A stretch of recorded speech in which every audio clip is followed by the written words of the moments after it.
We tend to think that our kingdom work should be easy. The money will flow, the doors will open, and the skills will come naturally to us.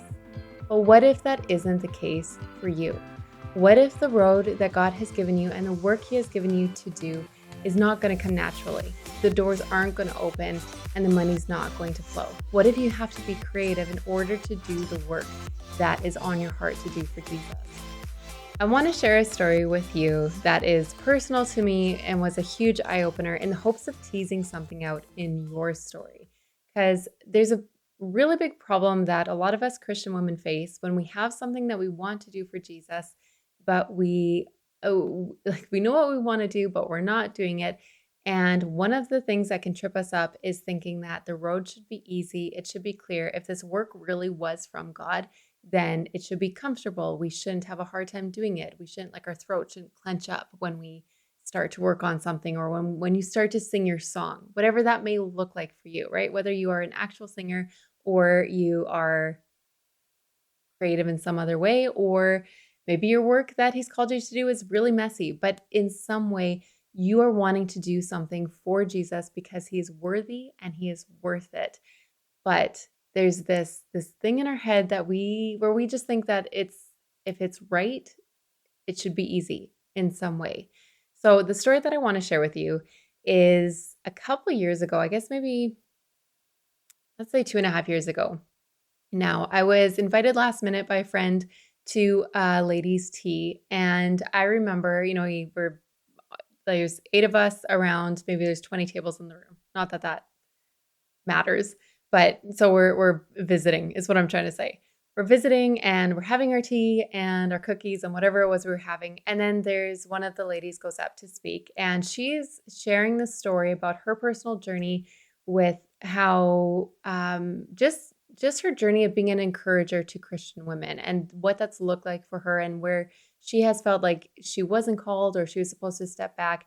And she told the part of the story that really stuck out to me was that there was someone in her church, I think it was one of the pastors actually, who, um, had just said to her, like, "You need to do this work. You need to accept that you are a really good speaker, you are a really good encourager, and, like, you need to do this."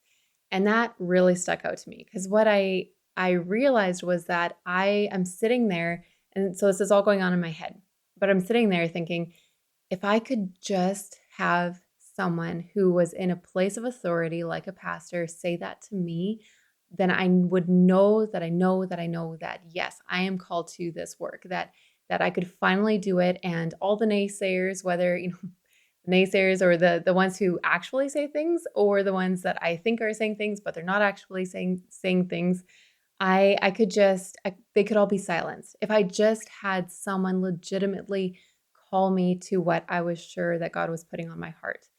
And that was very eye-opening for me that hearing this woman talk, I it brought up something in me where I felt like I was just it was almost like if I could just have that, then I could just jump into and flourish in what I wanted to do. And so, there's it's one of those moments that you realize like, okay, I'm holding myself back and I'm almost in my without realizing it, it's like I've got this conversation with God where I'm saying, I would totally do this if you just like if you like if I almost like you haven't given me enough to be able for me to be able to do this. It's like I need this to know that I'm called. And it's not something where it's not like a fleece that I'm putting out or something where I'm like, I need some kind of confirmation and I'm asking for it. This was a very silent thing inside of me that came out as I'm listening to this lady where I'm pretty much like I'm stuck and I'm choosing to stay stuck because I feel like if I'm afraid. I'm afraid of stepping out. I'm afraid of someone telling me that I shouldn't be doing this. I'm afraid of making a mistake and then that mistake's going to tell me I shouldn't do this. And so it was just hugely eye-opening to realize that it's like I'm putting everything on hold because I want that other person's story. And there's a level of greed in that, a level of insecurity, of greed, of whatever other word you want to put on it. And and I had to realize like as I'm, in the following week or weeks, as I'm working through this huge realization that I had to come to terms with realizing that like or just asking the question, what if Jesus is not going to give me that? What if I'm only going to get a bunch of naysayers? And by naysayers, like I'm talking about people who just kind of like discredit you. I'm not If you have someone coming to you and they're like, "Hey, I can we talk about this?" or I'm seeing this as well. Maybe just like here's another piece to your puzzle. Pray through it. I'm not talking about those people who are part of your life. They're on your side and they're trying to help you. You definitely want to listen to those people. One moment, my throat was very dry. Where was I? I think I was talking about naysayers. So, right. So what if all that I was going to get is what if I am called to this work, but I'm going to get a bunch of naysayers and the money isn't going to come easy and the work is going to be hard. And at every turn, there's going to be a learning curve. Or what if I'm going to make a lot of mistakes and I'm going to feel a lot of shame along the way? And like, what if it's not going to be an easy road? What am I going to do with that? Because I'm struggling, and part of my it's like I'm trying and I'm trying, and almost just just these weird narratives that go on inside of us, but they're real to us in those moments where I very much was saying that if you like Jesus, it's like I would do this if you will just let someone call me to the platform. And I'm sure because, there's a lot of brain stuff going on. Even if I had that, I probably would have found some other pit to fall into and get stuck in there. And so just knowing that about myself, I'm like, you know what? Even if I had that, until I say that, yes, I'm going to do this and I'm going to do this work with humility. And for you, do the work with humility and with a willingness to give it up to God, but also don't be so ready to let it go. Like, don't put your kingdom work on hold, waiting for someone to call you out or waiting for the money to come or waiting for like take the time to learn the skills that you need to learn. Take the time to create the time. Figure out what is going on wrong. Like you might be really good at a lot of things and there's one or two things that you're not good at. Maybe you're not good at scheduling time and maybe you're good at scheduling time, but maybe you're really bad at actually using that time well. We each are going to have our own things, our own holdups where we just feel like, well, I would do the work if only I'd had the time. I would do the work if only God gave me a different body and I had more energy. Whatever it is, identify that for you and work through that and just accept the fact that you may not get an easy road laid out before you. What are you going to do then? And as I'm sitting there listening to this woman talk, and I almost probably kind of forgot what she was talking about because of this like wow moment going off in my head. And but I'm sitting there, and I would have in that moment seen her road as so easy, but she would have had her own personal journey that she and things that she had to overcome, and things where she had to step out and really trust God because she's scared of whatever the fears that are coming up for her. But you know what? Let's just say, because sometimes we can look at other people and feel like, well, all those people had an easy road, and I'm just the one who is like struggling, and the world's out to get me. So let's just like, it's not true because everyone has their own journey. But let's say that everybody around you has had an easy road and for the rest of their lives, they're going to have an easy road. Their kingdom work, the skills come naturally. It's easy. It's doable. They have like all the right people are praising them and saying how amazing they are and the doors are opening and all that stuff. And then let's say that you get none of that.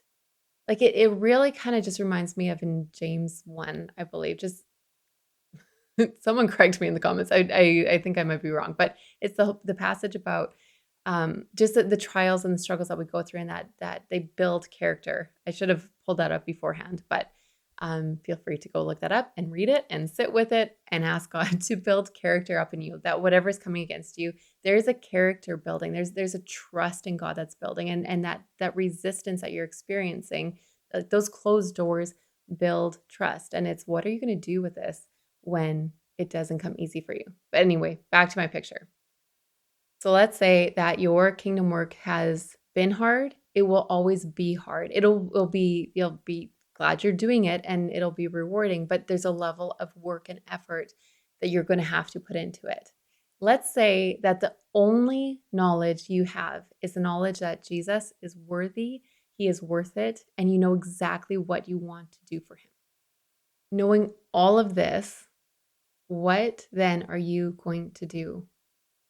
if you knew that you're whether you know it or not, if you but just there's a determination that we can where we can set ourselves to say that no matter how hard this is the work that I want to do, and I'm going to do it. I'm going to figure out how to do it. If I don't have enough money, I will be creative with how can I use the little that I have? Because there's something in that that Jesus doesn't he's not going to grade us.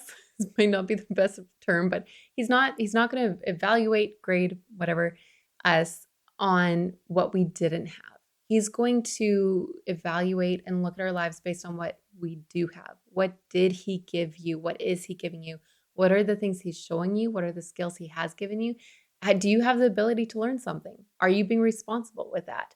And so I think it's just there's a lot of personal responsibility that has to come into play with this where it's sometimes a scary thing to just say like I do have a lot of things that I can control. There's lots of things that I can't, but I do have a lot of things that are within my control that I can use for his kingdom and for his good and the good of his people.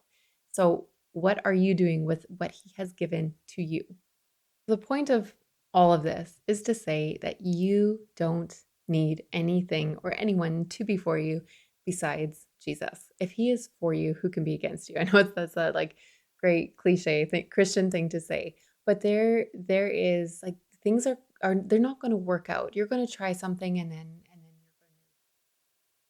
to lose it all in some way at different times, right? Not at every step along the journey, but there's going to be this at times where it's going to feel like an uphill battle and like everyone else has got it made and you don't. And if you did, then you would do the work.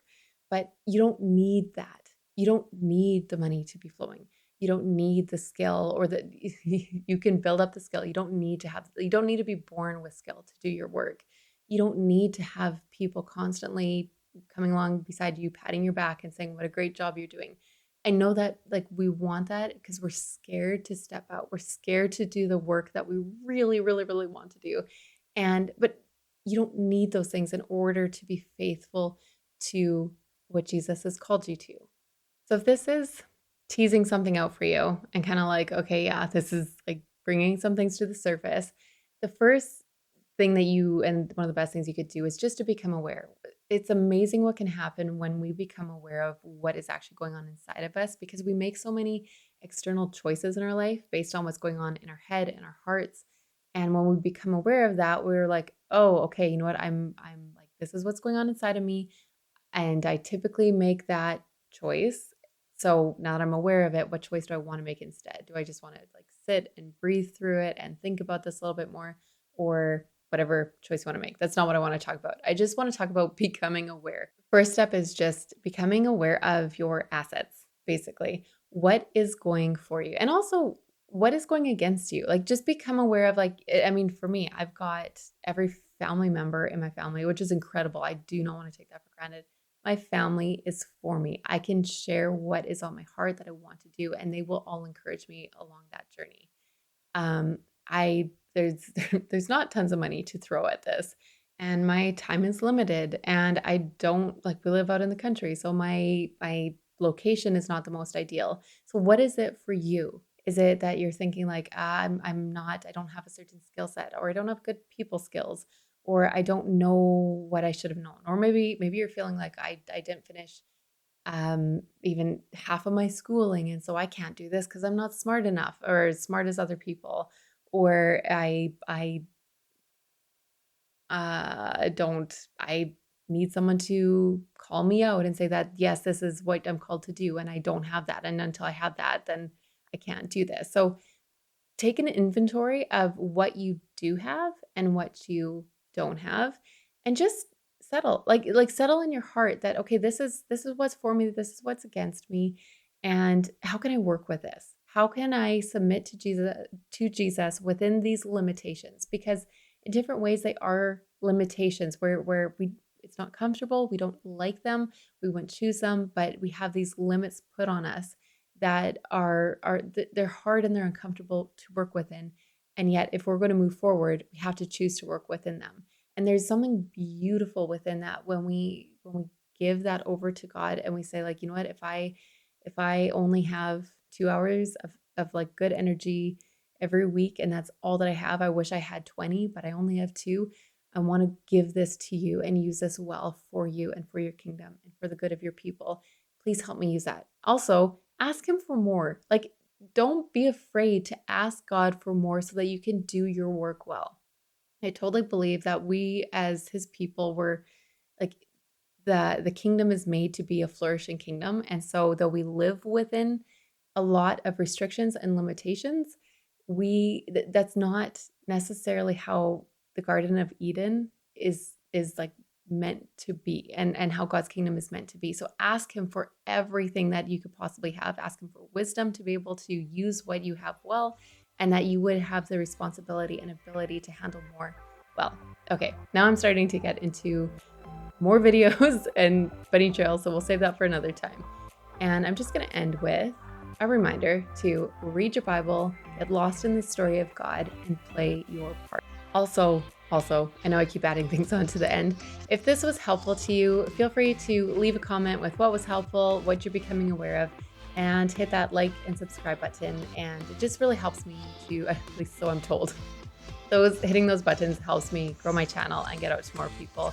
And it lets me know that you like this. So I will continue to make more content like it.